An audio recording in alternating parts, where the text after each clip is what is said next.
दोस्तों उम्मीद आहे तव्हां सभु ख़ैरियत सां हूंदो।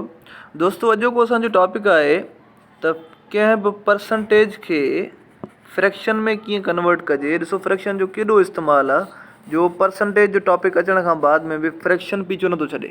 इन करे मूं फ्रैक्शन खां स्टार्टिंग वरिती त जीअं फ्रैक्शन तव्हांखे बिल्कुलु सम्झाए वञा। अञा फ्रैक्शन ते हिकु ॿ वीडियो ठहंदो जंहिंमें वर्ड प्रॉब्लम सिखंदासीं। हाणे अॼोको वीडियो जो टॉपिक आहे त कीअं परसेंटेज खे फ्रैक्शन में कन्वर्ट कजे ऐं वरी फ्रैक्शन अगरि मिलियल हुजे त उनखे कीअं परसेंटेज में कन्वर्ट कजे।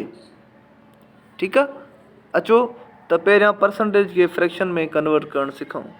परसेंटेज जी सिंबल आहे हीअ। हिन सिंबल सां असां परसेंटेज खे या परसेंट खे डिनोट कंदा आहियूं। पर यानी जंहिंसां असां चवंदा हूंदव 2/3, 2/3 एंड सेंट यानी पर माना ईच। सिंपली असां हिनखे ईअं चई सघूं था त पर माना ईच ऐं सेंट चइबो आहे 100 खे। सेंट माना 100, पर माना ईच। ठीकु आहे, त हाणे हीअ आहे हिन जी सिंबल। थोरो वर्ड मीनिंग जी असांखे अची वई वर्ड मीनिंग परसेंटेज जी। त अहिड़ी फ्रैक्शन, हाणे परसेंटेज जो असां डेफिनेशन था पढ़ूं, अहिड़ी फ्रैक्शन जंहिंजो डिनोमिनेटर हमेशह 100 हुजे, 100 हुजे, उनखे चइबो आहे परसेंटेज।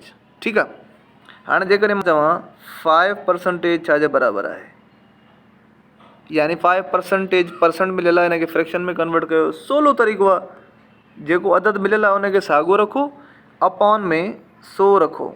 छो त हिन सिंबल जो मतिलबु हूंदो आहे पर 100 यानी 1/100।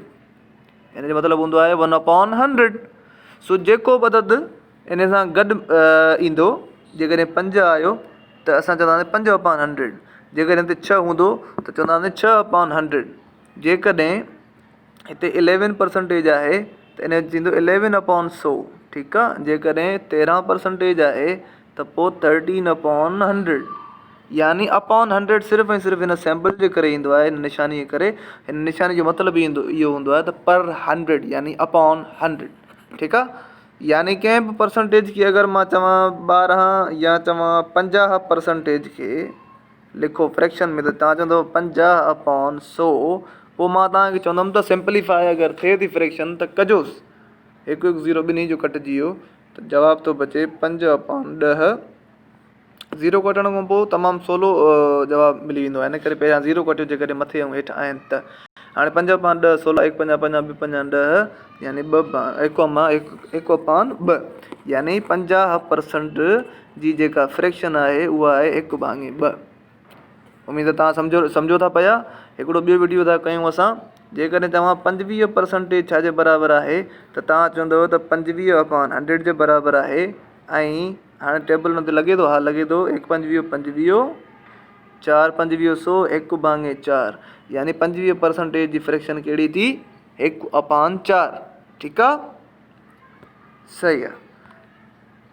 त जेकर तव्हांखे चवां त 25% प्लस 50% छाजे बराबरि थींदी, तव्हां चवंदव सिंपली 25 ऐं 50 75% जे बराबरि थींदी। भला 75% जी फ्रैक्शन ॻोल्हे ॾेखारियो त 75/100 थींदो। असांखे ख़बर आहे, टेबल लॻे थी, हा 25 75, 4 25 100, जवाबु आयो 3/4। हे हिन जी फ्रैक्शन थी वई। ठीकु आहे, केॾो सवलो आहे, सिर्फ़ु ऐं सिर्फ़ु अपॉन में 100 करे पोइ तव्हांखे सिर्फ़ु सिंपलीफाई करिणो आहे। सिंपलीफाई जो वीडियो मां पहिरियों ठाहे चुको आहियां ऐं तव्हां सभु ॾिसी चुका आहियो। जीअं न ॾिठो आहे, मुंहिंजे चैनल ते वञी पहिरियों वीडियो जेको फ्रैक्शन जो आहे उहो ॾिसे। ठीकु आहे, हाणे जेकॾहिं तव्हांखे वरी फ्रैक्शन मिलियल आहे जीअं 1/2 आहे, इन जी परसेंटेज केतिरी थींदी।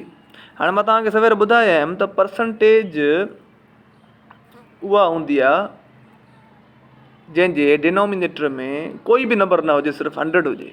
त हाणे हे त हिते 2 मिलियल आहे असांखे।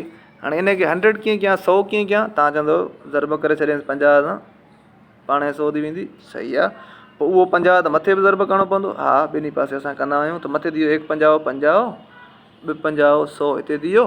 ठीकु आहे, त हाणे छा थी वेंदो, हिते मां मथियों न्यूमरेटर साॻियो लिखी हिन अपॉन 100 जी जाइ ते लिखी सघां थो, परसेंटेज जी सिंबल लिखी सघां थो। छो त अपॉन 100 जो मतिलबु इहो हूंदो आहे 50%। 50% खे वरी छॾाईंदव त थी वेंदो 50/100। इन करे अपान 100 जी जाइ ते मां सैंपल लिखी सघां थो, यानी 1/2 जी परसेंटेज थी वई हीअ। ठीकु आहे। हाणे जेकॾहिं मां चवां 7/4 जी परसेंटेज छा थींदी, त तव्हां चवंदव 7/4 आहे, त चइनि खे पहिरियों 100 करण जी कोशिशि कयां, थिए थो? हा थिए थो। 4 5 वीह 100, त पोइ हिते बि करिणो पवंदो न 25 सां, त हेठि थी वेंदो 100 ऐं 7 5 वीह घणो थींदो? ॾिसो कैलकुलेट करे, मां ज़हन में कयां, 7 50 35 3 मथे 7 × 14 17 100, ॾिसो जवाबु सही हलाए, हा सही हूंदो 175। हाणे तव्हांखे ख़बर आहे न, अपान जी जाइ ते मां रुगो परसेंटेज जी सैंपल ॾेई छॾींदुमि, त मुंहिंजो जवाबु मिली वियो 175% अची वियो। ठीकु आहे। बाक़ी परसेंटेज आहे छा, ऐं मतिलबु उन जो बि हिकिड़ा लंबो प्रोसेस आहे, उन ते असांजो हिन खां पोइ वीडियोज़ ईंदा। सिर्फ़ु अॼोको टॉपिक इहो हुयो त फ्रैक्शन खे परसेंटेज में, परसेंटेज खे फ्रैक्शन में कन्वर्ट करणु सिखूं, ऐं मुंहिंजे ख़्याल में अॼोको टॉपिक असांजो पूरो थी चुको, ऐं असां सिखी चुकासीं त कीअं कन्वर्ट कजे। ठीकु आहे। सो उमेदु आहे तव्हांखे वीडियो सम्झ में आयो हूंदो। नेक्स्ट वीडियो ताईं ख़ुदा हाफ़िज़, जी एस एन।